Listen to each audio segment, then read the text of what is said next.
Managing Director under Companies Act 2013. What is Managing Director? Section 2, subsection 54 of Companies Act 2013. Managing Director is a director. First, he is the director who, by virtue of articles of a company or an agreement with the company or resolution passed in a general meeting or by its board of directors, is entrusted with the substantial powers of the management. Here the key word is substantial powers. With the substantial powers of the management of affairs of the company, and includes a director occupying the position of a managing director by whatever the name called. This is what section 2 subsection 54 of Companies Act. In a simple words, we can say a managing director is a board member who has given a significant executive management authority to run the company's affairs. So what does substantial powers of the management mean? The phrase substantial power of management, this is the key. It means the powers beyond mere routine substantive acts. The Companies Act explicitly clarifies that what is not considered as a substantial powers. It is there in the explanation. The routine administrative powers that are not substantial. What are those? That includes affixing the common seal to any documents, drawing and endorsing checks or negotiable instruments, and signing of share certificates, and registering transfer of shares. So these are routine functions authorized by the board but are not indicative of substantial management powers.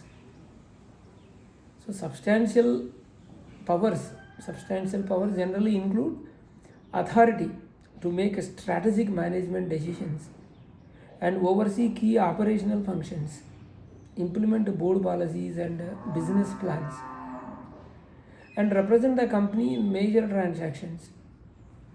Even courts have interpreted substantial powers to go beyond the formal titles. The managing director must actually exercise a real control over the company's affairs and not just carry out minor administrative functions. So MD's authority must involve a genuine managerial control rather than mere formality. Now we will see appointment and tenure. It is linked with the MD power. Section 2 subsection 54 defines who an MD is. Section 196 of the Act specifies how a managing director is appointed and how long. So an MD cannot be appointed for more than 5 years at a time. Reappointment cannot be made earlier than 1 year before the term expiry. So a managing director must first be appointed as a director. The MD cannot someone who is not already a director. Clear? So a company cannot simultaneously employ a manager and an MD. Only one of them. Now we will see board control and position of MD. Even though managing director has a substantial powers, these powers are always under the supervision, under the direction, and under the control of the board of directors. So the board remains superior and can set limits or directions on the MD's authority.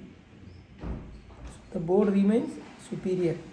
So the obligation for listed companies to fill the KMP like MD within 3 months of vacancy.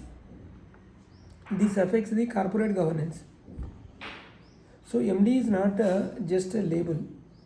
MD must be backed by substantial management authority. Routine task does not make someone as an MD. Board oversight always exists and MD powers must align with the board policies. In listed companies require timely filing of managing director vacancies. So the definition of managing director under the Companies Act is both strategic and functional. So it identifies a leader with a real management control, real management authority, but always under board's control. So its purpose is to distinguish a senior executive leadership from ordinary director role while ensuring proper corporate governance and accountability. Hope you are clear. Thank you.